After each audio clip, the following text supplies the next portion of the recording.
Good morning guys, mga kalapatids. Ngayong umaga ay papakainin ko muna yung aking mga alaga na kalapati bago ako pumasok ng work. Ito sila oh, gutom na oh.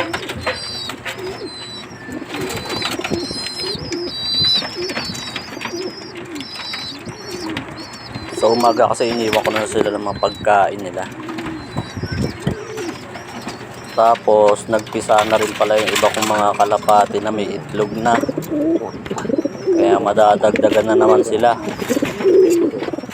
Bali yung napisa ay 3 ulit.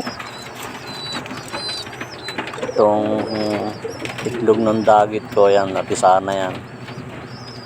Isa nga lang. Nilipat ko na sila dyan sa sa training box ko. Gawa ng nangaaway sa malaking kulungan. Wala na kasing space na paglalagyan sa kanila. Dalawa kong dagit yan. Yung isa dyan, yung barako, nung nadagit ko, may tama yung dibdib niya, butas. Tinahi ko lang, tapos pininom ko ng gamot, yung gumaling na. Tapos pumari sa dito sa isa kong dagit na PHA.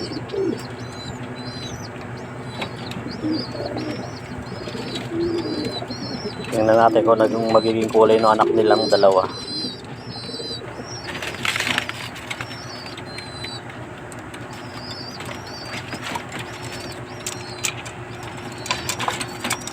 Bali 5 pala lahat sila na napisa. Yung anak ni Falcon, tapos ni Lady White, at saka yung dagit ko. Si Lady White may pisa na yan, 2 rin.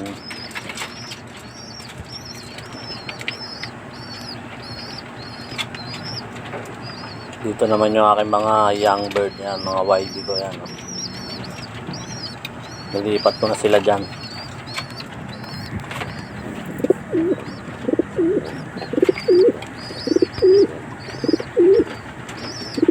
Ayaw pang pakita ni Lady White yung kanyang mga inakay.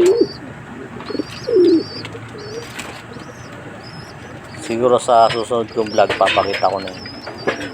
Lalagyan ko rin ng singsing.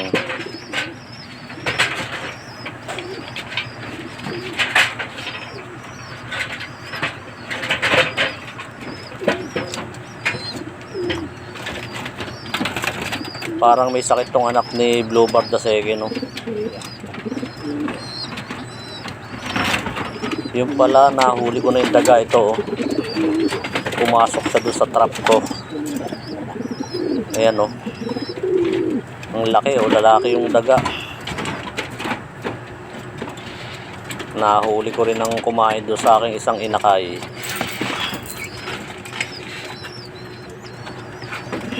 Makakaganti na rin sa'yo. Ayan, oh.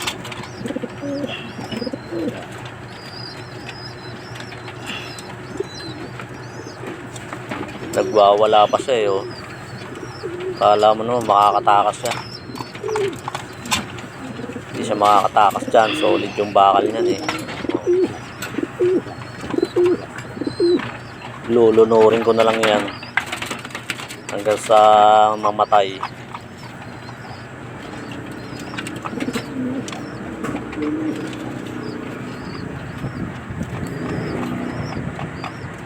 Ang lusog niya yun. Dami na nakain siguro niya na mga patuka. Kinakain niya yung mga patuka sa kulungan ko, eh. Yun lang guys. Thank you for watching. Please subscribe. Guys, if you like my video, please like, share, and subscribe.